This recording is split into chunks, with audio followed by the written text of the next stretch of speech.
Magister, ¿cómo está? Mi nombre es Edwin Mago y le voy a hacer la exposición de límites de exposición ocupacional sobre los Leo. Esto está relacionado al tema de protección de la salud del ambiente. Continuamos. Primero que nada debemos entender cuáles son las definiciones y la definición, objetivos y relevancia de los Leo se enfoca es que los Leo son valores máximos de concentración de agentes químicos, físicos o biológicos en el trabajo que no deben superar para proteger la salud del trabajador.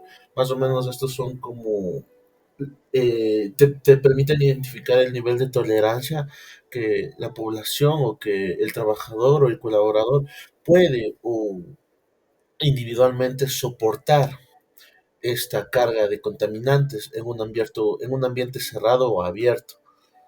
¿Cuáles son los objetivos de estos leos? Los objetivos de estos leos principalmente es prevenir enfermedades ocupacionales, establecer límites de seguridad de exposición, tanto para horas o para las 8 horas laborables, orientar la vigilancia ambiental y el uso de EPP. Primero también se hace una línea de tiempo en el que vamos a analizar desde el siglo XIX, como ve acá, a inicios de la Revolución Industrial, hasta el siglo XXI, que es en el que actualmente nos encontramos, y es más que nada relacionado con la actualización y las nuevas tendencias que los Leo comenzaron a forjarse. Lo primero que pasa en el siglo XIX es la Revolución Industrial. Aquí con el auge de las fábricas, los trabajadores comenzaron a exponerse a vapores, polos, metales pesados y gases tóxicos. Usualmente estos terminaron siendo plomo, carbonita y otros tipos de sustancias que afectaban no solo a través del sistema respiratorio, sino al simple contacto con la piel. No existían normas de seguridad ni equipos de protección en esta época, sino todo era a, a contacto, la piel con la sustancia o con el equipo de trabajo con el que se encontraban ah, operando en ese momento.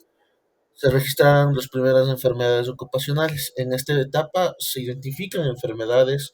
Tenemos un ejemplo en la época de los fósforos, en donde cambian la sustancia de utilizar azufre y comienzan a utilizar fósforos con un poco de plomo y esto comienza a causar enfermedades en las personas en Inglaterra, en las mujeres que utilizaban este tipo de producto.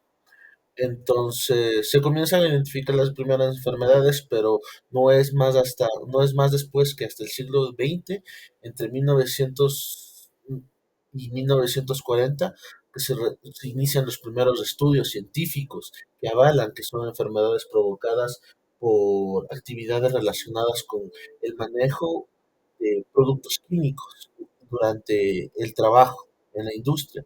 Los médicos industriales comenzaron a estudiar también efectos de plomo, mercurio, benceno y amiano y asbestos, que usualmente terminaban siendo cancerígenos y reduciendo la vida de las personas que tendían a trabajar con estos materiales, con estas sustancias. En 1915, el químico Alice Hamilton de Estados Unidos fue pionero en identificar enfermedades laborales ligadas a la exposición química.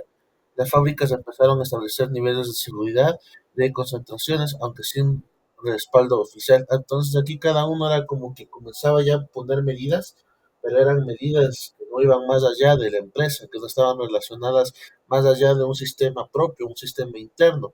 No es hasta que pasa la década de 1940 que nacen los primeros valores y límites, que es en 1941 exactamente, la ACJIH, American Conference of Government Industrial Hygienics, publica los primeros TLB, que son los límites tolerables o los valores umbral de la exposición. Estos valores se convierten en la base de los LEO modernos, establecidos límites diarios para proteger a los trabajadores. Aquí ya se dan cuenta que un sobrepasar el tiempo de exposición a un contaminante o a una sustancia puede causar algún tipo de enfermedades a través de la absorción de la piel, a través de la absorción por vías respiratorias y afectando internamente y no solo ver efectos durante el trabajo, sino también efectos que perduraron durante el tiempo. Hablamos de 5 a 10 años. Posteriormente, en la Segunda Guerra Mundial, impulsan la producción industrial y con ello el control de sustancias químicas peligrosas. pasamos a la década de 1970 y 1990 a regulaciones internacionales, donde ya aparecen las regulaciones internacionales que ya se nos hacen familiares, pero están recién en sus inicios, que es ya el ANIO, la OSHA, la OMS y la OIT, que ya comienzan a implementar medidas, formas de muestreo, los TLBs también ya se comienzan a incluir, pero de manera, no de manera tan desarrollada como en la actualidad, sino recién está en su auge, en sus propios pasos, y comienza a ser internacionalizada. No es hasta el siglo XXI, o sea, actualmente, en la que ya se hacen las actualizaciones y aparecen las nuevas tendencias, en donde ya se estructura bien regulaciones internacionales y se comienza a sobreentender y a utilizar para la mejora de no solo de la actividad industrial, sino para prevenir también que la población o los colaboradores que se encuentran dentro de las áreas terminen teniendo un buen sitio de trabajo, así fomentando sus derechos. Los Leo ya no son considerados agentes químicos, sino también biológicos y físicos como el ruido, radiación y los microorganismos. Se incluyen factores como el sexo, edad, vulnerabilidad individual.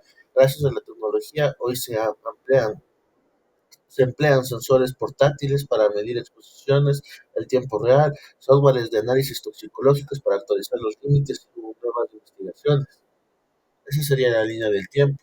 Posteriormente vamos a los conceptos principales, que son los TEBC y que son los STL. Ya. Es promedio ponderado en el tiempo y límites de exposición de corta duración. ¿Qué es lo que significan estos? Es la concentración promedio, permitiendo durante una jornada laboral de 8 horas. Y los STIL son las concentraciones máximas permitidas en la exposición cortas. Usualmente las TBA son 8 horas y los STIL son 15 minutos. Aquí tengo un ejemplo que usualmente uno es el tolueno, que son 50 partículas por millón, y el cloro una partícula por millón. La diferencia, uno está relacionado con la exposición prolongada y otro está relacionado con los picos breves de altas concentraciones.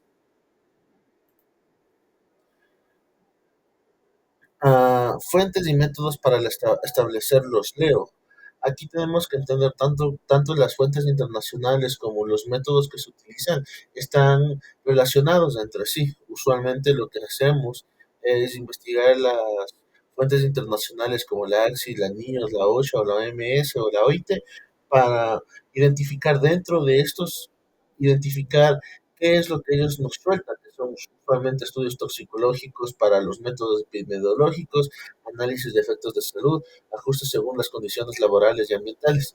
Entonces también suelen estas utilizarte no solo los métodos ni los cálculos, cómo poder calcular los límites máximos permisibles a la que el operador puede estar expuesto, sino que también te dan medidas que puedes implementar en tus planes de prevención, mitigación y contingencia para, en caso de que exista algún tipo de mejora progresiva en el sistema.